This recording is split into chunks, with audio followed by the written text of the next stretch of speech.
Morning students. இப்போ அந்த வீடியோட கண்டினியூட்டி தான் பார்க்க போகிறோம். இப்போ மல்டிமீட்டர் ஓகேவா, அதாவது அந்த மல்டிமீட்டர் எப்படி இருக்கும், அதோடைய பர்பஸ் என்ன அப்படின்றத டிஸ்கஸ் பண்ண போகிறோம். இந்த பிக்சரில் காமிக்கிறேன் பாருங்கள். இந்த எல்லோ கலர் பிளாக் கலரில் காமிச்சிருக்காங்களா, 1 2 3 3 பிக்சர் காமிச்சிருக்காங்களே, இதுக்கு பேர் தான் வந்து மல்டிமீட்டர் அப்படின்னு பேர். இப்போ பாருங்களேன், இந்த செகண்ட் டயக்ராமில் தேர்ட் டயக்ராமில் எல்லாம் செகண்ட் டயக்ராமில் பாருங்கள், ஒரு ரெசிஸ்டன்ஸ் அந்த நம்ம இவ்வளோ நேரம் எக்ஸ்பிளைன் பண்ணோம்லையே, அதான் குட்டியாக இருக்குது பாருங்கள் வயர் மாதிரி, இதான் ரெசிஸ்டன்ஸ். இந்த மல்டிமீட்டர்லேருந்து வரக்கூடிய இந்த ரெட்டு வந்து பாசிட்டிவ், பிளாக் வந்து நெகட்டிவ். இதை ரெண்டு எண்டில் வைக்கும்போது ஆக்சுவலி நம்மளுக்கு என்ன கிடைக்கும் அப்படின்னா, இந்த ரீடிங் தெரியுது பாருங்கள் மேலே 97 ஓகே 097 கேட்குதா. ஸோ அப்போ இந்த ரெசிஸ்டன்ஸோடைய வேல்யூ வந்து இங்கே இண்டிகேட் பண்ணும் ஓகேவா. மல்டிமீட்டரை வச்சு ரெசிஸ்டர்ஸோட வேல்யூ வந்து முன்னாடியெல்லாம் நம்ம கால்குலேட் பண்ணிட்டு இருந்தோம். இப்போ நவ டேஸில் நம்ம கலர்ஸை பார்த்தோன்னே கால்குலேட் பண்ணுறது எப்படின்றத நம்ம சொல்லி கொடுத்துட்டோம். ஓகே, மல்டிமீட்டரில் இப்படி தான் மெஷர் பண்ணுவாங்க. அதை எடுத்துகிட்டு ரெண்டு எட்ஜஸில் இந்த ரெண்டு பாசிட்டிவ் நெகட்டிவோட அந்த ரெண்டு பாயிண்ட்ஸை வைப்பாங்க. இந்த முள்ளு மாதிரி இருக்குது பாருங்கள், அந்த கையில் வச்சுருக்காங்க பாருங்கள், அதை வச்சு ஆக்சுவலி வந்து கால்குலேட் பண்ணுவாங்க. சரி சார், ஓகே, இதுதான் மல்டிமீட்டர் ஓகேவா. இந்த மல்டிமீட்டர் எதுக்கு யூஸ் ஆகுது, எதெல்லாம் மெஷர் பண்ண முடியும் அப்படின்னு பார்த்தீங்கன்னா, இந்த மல்டிமீட்டரை வச்சு நம்ம வந்து வோல்டேஜை மெஷர் பண்ணலாம், கரண்ட்டை மெஷர் பண்ணலாம். அதே மாதிரி இப்போ நம்ம மெஷர் பண்ணோமே ரெசிஸ்டன்ஸ் ஓகேவா, ரெசிஸ்டன்ஸை மெஷர் பண்ணலாம், கெப்பாசிட்டன்ஸை மெஷர் பண்ணலாம். இந்த மாதிரி அது வந்து மல்டி பர்பஸ்க்கு யூட்டிலைஸ் ஆகிறதுனால தான் அந்த மீட்டருக்கு பேர் மல்டிமீட்டர் அப்படின்னு பேர். ஓகே, புரிஞ்சு நான் சொன்னது. மல்டிமீட்டர் அப்படின்னு ஏன் சொல்கிறோம் அப்படின்னா, because it can be measure the values of the resistor, capacitance, resistance, capacitance, current, voltage and etcetera. ஓகேவா, ரைட். மல்டிமீட்டர் ஓகே தானே.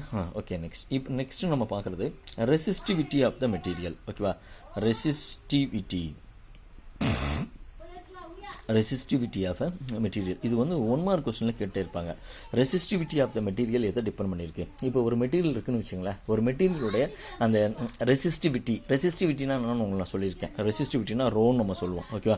அதாவது மின் தடை எண். ரெசிஸ்டன்ஸ் அப்படின்னா தடுக்கிறவங்க, ரெசிஸ்டிவிட்டி அப்படின்னா எத்தனை பேர் தடுக்கிறாங்க, அதான் நம்பர்ஸ் ஆஃப் ரெசிஸ்டன்ஸ், அதுதான் ரெசிஸ்டிவிட்டி அப்படின்னு சொல்கிறோம். இப்போ ஒரு மெட்டீரியலுடைய அந்த தடுக்கிற ஆட்கள் எதை பொறுத்து இருக்குது அப்படின்னா, டெம்பரேச்சரை பொறுத்து தான் ஓகேவா. 1 மார்க் கொஸ்டினில் கேட்பாங்க. Resistivity of the material depend on the temperature ஓகேவா, given temperature. கொடுக்குற அந்த டெம்பரேச்சரை பொறுத்து தான் ஒரு மெட்டீரியலுடைய ரெசிஸ்டிவிட்டி இருக்குது ஓகேவா. Resistivity of the material depends on the temperature okay. Very very இம்பார்ட்டண்டான 1 மார்க் கொஸ்டின். இது டெம்பரேச்சரை இது என்ன பண்ணும் அப்படின்னா டிபெண்ட் பண்ணியிருக்கோம். ஃபார் எக்ஸாம்பிள் கண்டக்டர் இருக்கு இல்லையா, கண்டக்டரில் வந்து கண்டக்டருக்கு வந்து நம்ம டெம்பரேச்சரை இன்க்ரீஸ் பண்ணுறீங்கன்னு வச்சுக்கோங்களேன். அப்போ என்ன நடக்கும் அப்படின்னா ரெசிஸ்டிவிட்டியும் இன்க்ரீஸ் ஆகும். ஏன்னா டெம்பரேச்சரை இன்க்ரீஸ் பண்ணும்போது அங்கே தடுக்கிற கண்டக்டர் என்ன பண்ணும் அப்படின்னா எலக்ட்ரான் வந்து வேகமாக ஓட ஆரம்பிக்கும். அப்போ ஓட ஆரம்பிக்கும் போது அங்கே ரெசிஸ்டிவிட்டி தடை பண்ணுறவங்களும் வந்து அங்கே என்ன நடக்கும் அப்படின்னா அதிகமாக இருக்கும்னு சொல்கிறாங்க. 1 மார்க் கொஸ்டினில் கேட்பாங்க. For conductor resistivity increases when increasing the temperature. Temperature increase பண்ணும்போது ரெசிஸ்டிவிட்டி இன்க்ரீஸ் ஆகும். ஓகே, புரிஞ்சுதா, ரைட். அடுத்த டாபிக் வந்து பார்த்திங்கன்னா டெம்பரேச்சர் கோஎஃபிஷியன்ட் ஓகேவா. Temperature coefficient of resistivity. It's a very important on a 2 mark question. What is called the temperature coefficient of resistivity. Old syllabus la repeated on the 2 mark question கிட்டே இருப்பாங்க. The temperature coefficient of resistivity அப்படின்னா, இந்த temperature coefficient of resistivity நம்ம alpha அப்படின்னு express பண்ணுவோம். Alpha that is equal to rho t minus rho 0 divided by rho 0 t minus t naught அப்படின்னு இதை சொல்கிறாங்க ஓகேவா. இதை டெஃபனேஷன் நான் சொல்லித்தரேன். இது very very important 2 mark question. இன்றைக்கி நீ எழுத அனுப்ப வேண்டியதில் அந்த கலர் கோடு ஒரு வீடியோ, ப்ரீவியஸ் வீடியோவும் அதே மாதிரி இந்த வீடியோவில் இந்த 2 மார்க்கு நீ கண்டிப்பாக எழுதி அனுப்பணும். ரைட்டா, ரைட். ஸோ எப்படி டிஃபைன் பண்ணுறது அப்படின்னா, இந்த temperature coefficient of resistivity alpha is defined as the ratio of the ஈக்குவல்ட்டுனாவே ரேஷியோன்னு அர்த்தம் இல்லையா, ratio of increase in resistivity per degree rise in temperature. Increase in, நல்லா புரிஞ்சுக்கோங்க, increase in resistivity per degree rise in temperature okay, per degree rise in temperature ஓகேவா. நல்லா புரிஞ்சுக்கோங்க. Ratio இந்த ஈக்குவல்ட்டுக்கு போல தான் ரேஷியோ போட்டு, ரேஷியோ ஆஃப் இந்த மேலே உள்ளதுக்கு போல தான் increase in resistivity per degree rise in temperature. Bike பதிலாக என்ன போடுவீங்க 2 to its resistivity at temperature 0. Its resistivity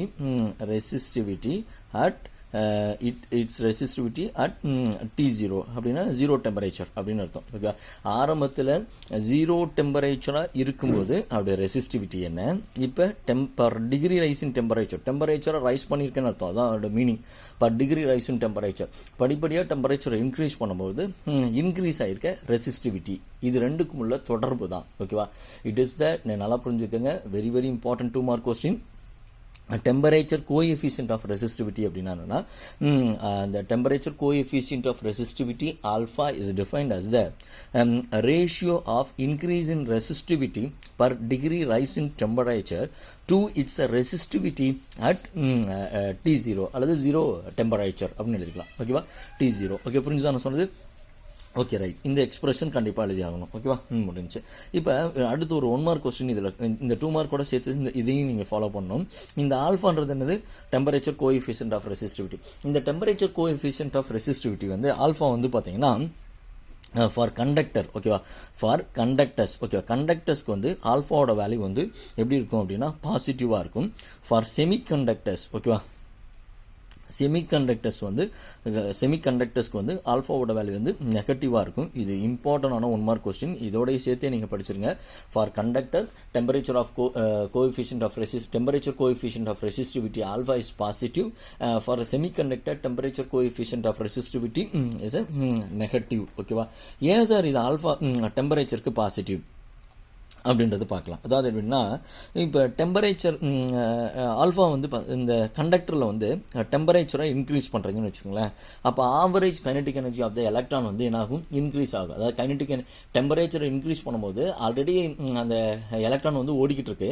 இப்போ நீங்கள் இன்னும் கொஞ்சம் சூடு கொடுத்தீங்கன்னா, டெம்பரேச்சர் கொடுத்தீங்கன்னா, அந்த கைனடிக் எலக்ட்ரானுடைய அந்த கைனடிக் எனர்ஜி ஆவரேஜாக என்னாகும்? இன்க்ரீஸ் ஆகும். ஓகே, வேகமாக ஓட ஆரம்பிக்கும்.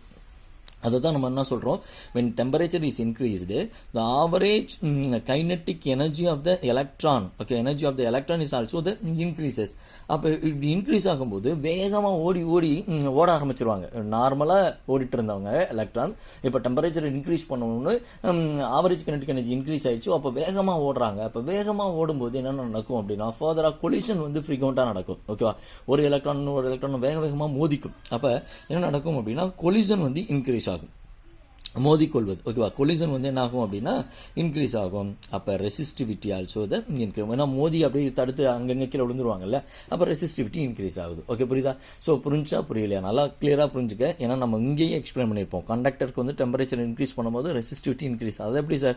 டெம்பரேச்சர் இன்க்ரீஸ் பண்ணும்போது ரெசிஸ்டிவிட்டினா தடுக்கிற ஆட்கள் தானே, அவங்க எப்படி டெம்பரேச்சர் இன்க்ரீஸ் பண்ணால் எலக்ட்ரான் தானே வேகமாக ஓடும். அப்போ ஓடும்போது தடை தானே இருக்காது. பட் இங்கே எப்படி டெம்பரேச்சர் ரெசிஸ்டிவிட்டி இன்க்ரீஸ் ஆகுது, தடை அதிகமாகுது அப்படின்னா அதுக்கான ரீசன் இதுதான். என்னதுன்னா, டெம்பரேச்சர் இன்க்ரீஸ் பண்ணும்பொழுது அந்த ஓடிக்கொண்டிருக்க அந்த எலக்ட்ரானுடைய ஆவரேஜ் கைனடிக் எனர்ஜி இன்க்ரீஸ் ஆகும். வேகமாக ஸ்பீடாக கைனடிக் எனர்ஜி இன்க்ரீஸ் ஆகிறதுனால ஃபர்தராக ஒன்னோட கொலிஷன் ஆகும். கொலிஷன் ஆகும்போது அதோடைய ரெசிஸ்டிவிட்டி ஆட்டோமேட்டிக்காக இன்க்ரீஸ் ஆகுது. ஓகே, புரியுதா நான் சொல்கிறது?